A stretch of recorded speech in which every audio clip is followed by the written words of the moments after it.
So first of all, let me talk about this. This is your energy here coming out in the reverse position. This is somebody who loves too much. This is somebody who has trouble saying no. And this is someone who wants to take care of other people. It's like the mother hen, someone who's very, very emotionally like nurturing, caring, has a really, really good heart and has a strong sense of loyalty. So for example, I see this as somebody who's willing to forgive an ex-partner, even though the ex-partner did horrible things to them. Okay. It's somebody who sees both sides of the story and can sometimes be a little bit naive. When it shows up in the reverse position, I do feel that despite all of these emotional hangups, many of you are still very strong, very resilient, and very ready to take people back, to forgive, forget, and let bygones be bygones, and still willing to work things out, negotiate with another person, and, you know, trying to reach a satisfying decision, not only for yourself, but because you care so much about other people. I feel like you don't mind taking a smaller slice of the pie if it makes the other person happy or if it appeases the other person. So please be very careful about not shortchanging yourself just to please others, okay? I feel that we've gone through a major phase here where you are learning from the past and you're learning about, you know, things that you shouldn't repeat moving forward into the future. So I'm getting a big energy here about lessons learned, about, you know, being a lot more emotionally grounded, about making decisions, not only with your head, but a little bit more with your heart. I'm sorry, not only with your heart, but a little bit more with your head so that you're guided in the right direction. So if you've been kind of fumbling around, you know, feeling like, oh, I should do this because it's good for the other person. Don't think about the other person. It's the month for you to start to really think about what you want, what you need, where you need to go, and what you need to do to get there.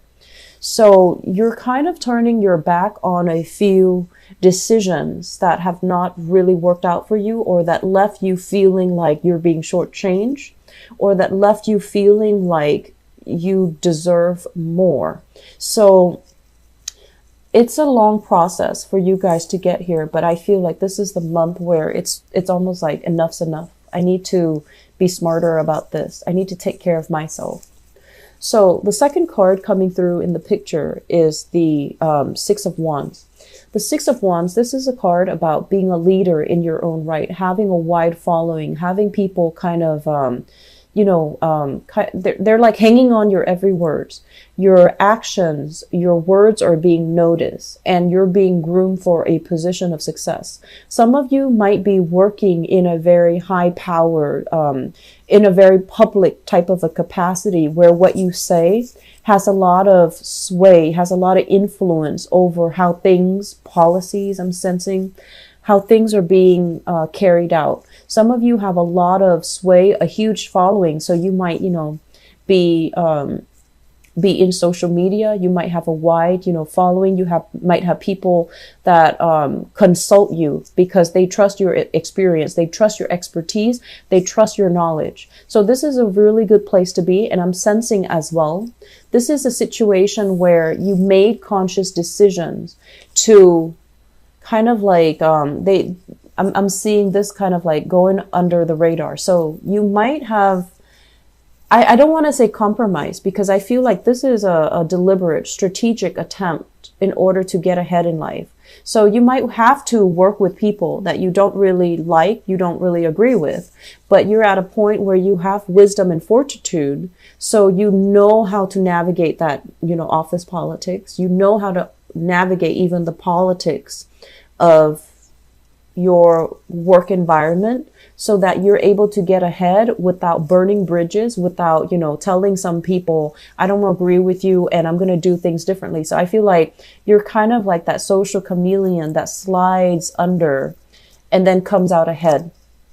And in the process of doing that, I don't feel you're selling yourself out. I don't feel you're selling yourself short. I feel that it is a deliberate, strategic attempt from your end to be as cooperative as possible, to be as able to coordinate with other people, and to be able to kind of like put yourself in other people's shoes so that you're you can see things from their point of view, so that you can, make sure that the plans that is implemented takes into account what you want as well as what other people want.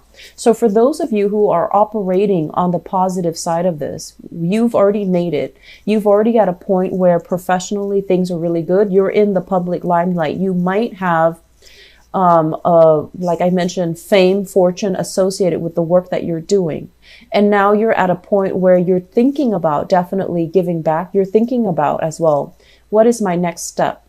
Am I happy being in this tenuous situation where I have to, play politics and really watch what I say, really watch what I do? Because with fame, there comes a lot of scrutiny. So people might, watch your every move. They might report on everything that you're doing. So you might not have the freedom to go out and do things covertly. I feel like there's an energy here about having to hide, your true beliefs, having to hide who you associate with, and having to, it's almost like the spotlight being shown on you. And so you're really, really careful about crafting and creating this public persona so that it fits the mold rather than, being true to who you really are.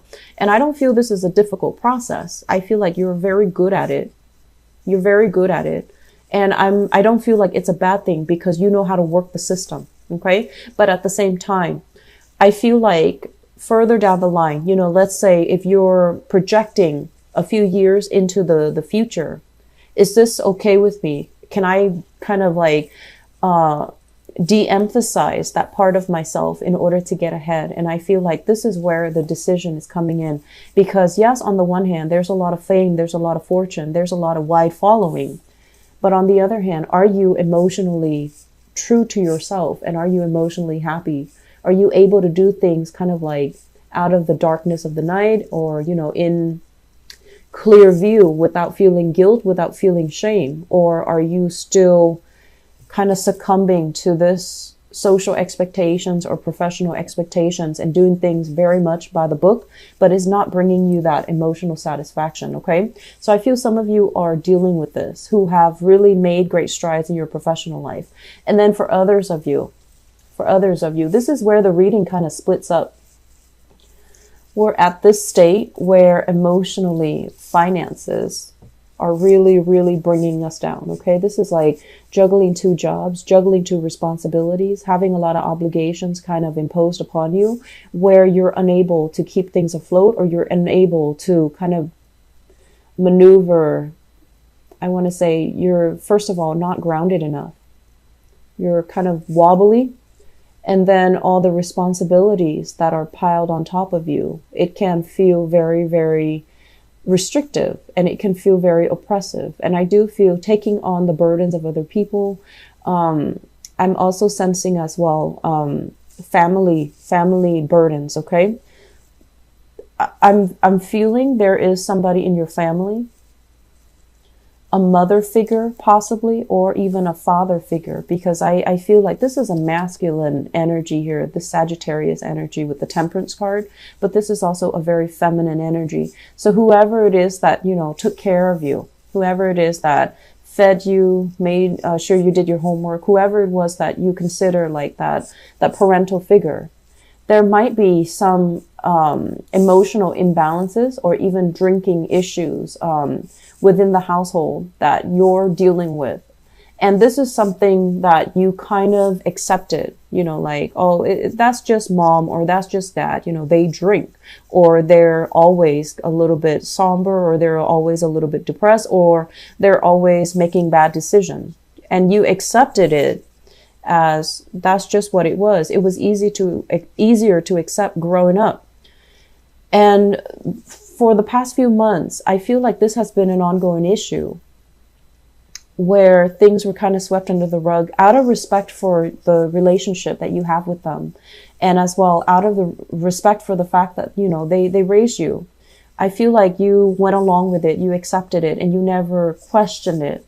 And you might have kind of like turned your back to the fact that this is a problem. It needs to be changed. And I also feel like you never call them out on it because, I feel like Cancers, if there's a problem, it's really, really important to nip it in the bud. Okay? Because I feel like you can put up with a lot. You let a lot of things slide. And then I feel like it's not like something that you're doing consciously. I feel that, you know, you don't want to hurt people. You don't want to say things in a too blunt of a manner, because you don't want to isolate the other person. You don't want to make them feel bad. But if it's an ongoing issue and you kind of accepted it, it just becomes your new normal. And then it kind of like stretches out, you know, that threshold of how much you can take, of how much before something becomes a problem. And I've seen this, I've felt this with you continuously when I do readings for you. And so it's really, really important for us to not sweep things under the rug, to really hash things out if there's a problem, to really try to arrive at a solution, to really, you know, kind of like be a little bit more proactive when it comes to, you know, not letting somebody make their problem your problem, okay? Drawing clear boundaries, I feel, and being very, very clear about what your limit is and what you will or will not accept. So I did the reading for Sagittarius, I believe, and I feel like the energy is very similar.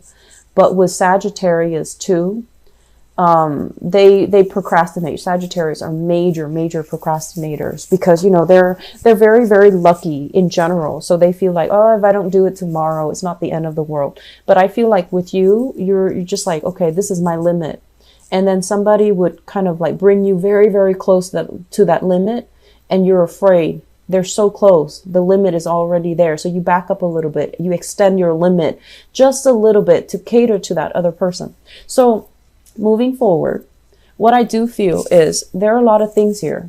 Finances that needs to be sorted out. And I feel like, you know, some of you are doing great. And then others of you, it's like not really making a move, not really planning for the future. Enjoying the moment now without kind of like future planning, or even having a strategy as to, you know, 3-4 years from now, where am I going to be? What am I going to do? Am I going to be bouncing around from job to job? Or am I going to be in a place where I can, you know, be happy? You do want a lot of success, because for you, finances and, you know, reputation and professional prestige, it means a lot. And you might be in an environment where, you know, with the people around you, they don't really value these things. And then their value becomes your new normal. And you're just like, forget my dreams, forget my goals and my aspirations. I'm just going to coast because people around me don't really care about these things. So if I want to blend in, then I'm just going to, you know, take it one day at a time.